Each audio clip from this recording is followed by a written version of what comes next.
Hello, friends. Robert Bevan here, author of the Caverns Creatures series of comedy fantasy novels and short stories. With me is Sam West, and today we're talking about the spell Magnify Gravity. That's fantastic. Happy to do it. I'm a clown. What can I say? You like this one, yes? I do. This That is neat. surprises me. You not? No, I do. But I like it for the same reasons that I like Ray of Frost, which you were not a huge fan of. I just don't think it doesn't break my top 5. I don't think you should take it ever. So yes, I'm not a fan of it. So Magnify Gravity came out in Explorer's Guide to Wildmount, which is the Critical Role. Technically, it's a D&D book, but it's not like there's like a legal distinction for some reason between it being like a core book and I don't know the deep lore behind why this book is different, but it has been noted to me that it's different, and I feel like I should mention that on the internet.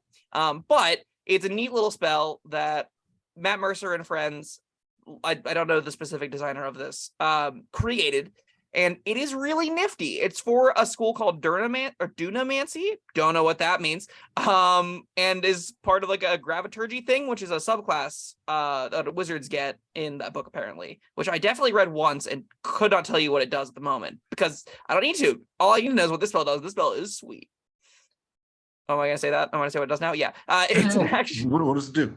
It's a first level spell, transmutation. Takes an action, 60-foot range. Lasts for a round.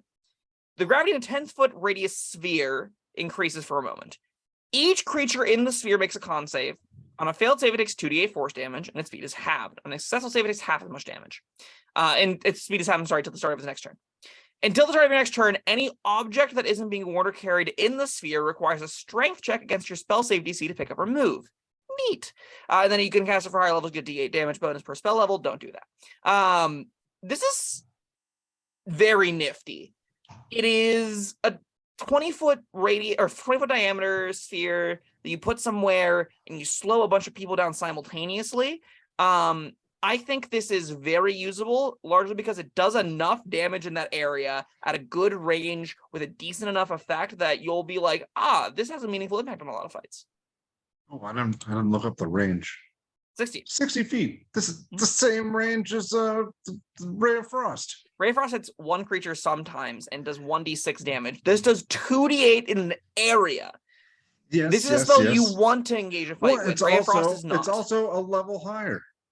If Ray of Frost is free, that doesn't bode well for Ray of Frost because that's not a spell you want to be using to try to end a fight. It doesn't have an impact. There's a whole. We'll get to it when we get to Ray of Frost. I promise. The reason this is good is because, like you're suggesting, if you see it are able to hit 3 creatures with this, and one or more of them have to dash to get to you, you're getting good area of effect damage, eating some actions, and otherwise making a large impact on the fight for a first level spell. This is even a spell where in like 3rd, 4th, 5th level, you'll still consider in those circumstances being like, yeah, I'll magnify gravity them. Let's eat 4 of those kobolds, see how many of them pass. Those that don't aren't doing anything next turn. And that's useful. That's pretty good. And sometimes you just kill the kobolds and everyone dies and you're happy. It's good. Everything went great. You killed all the monsters because 2d8 damage is sometimes enough.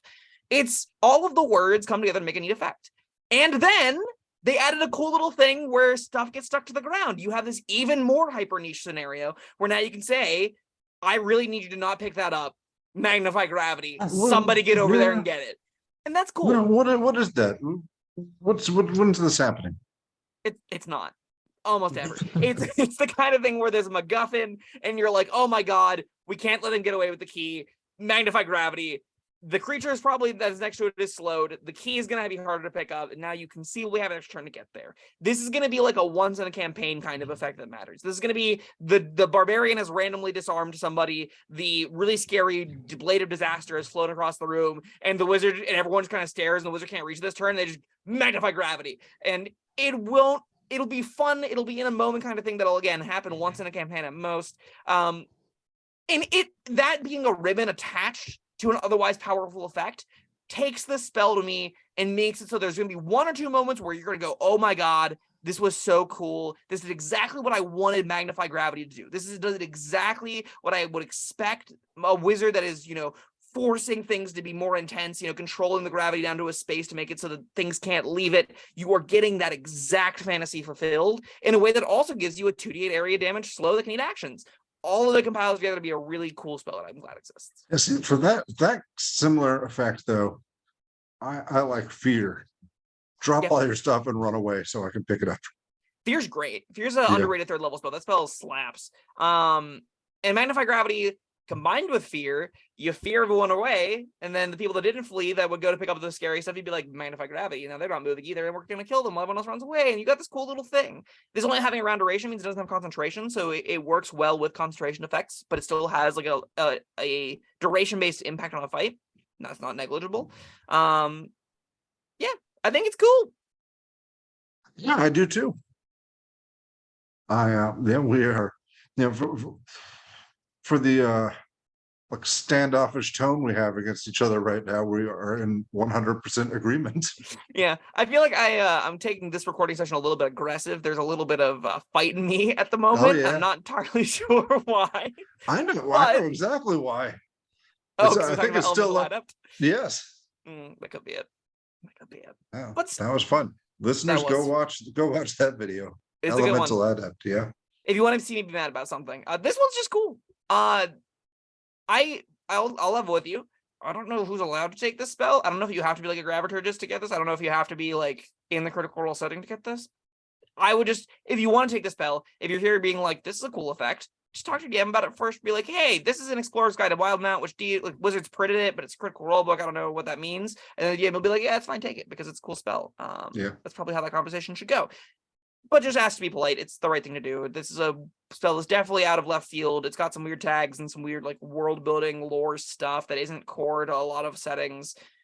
It's, good practice to be like, hi DM, this is a spell I found. It's a real spell, I promise. This is where it is. Can I use it? Oh, you got a rating?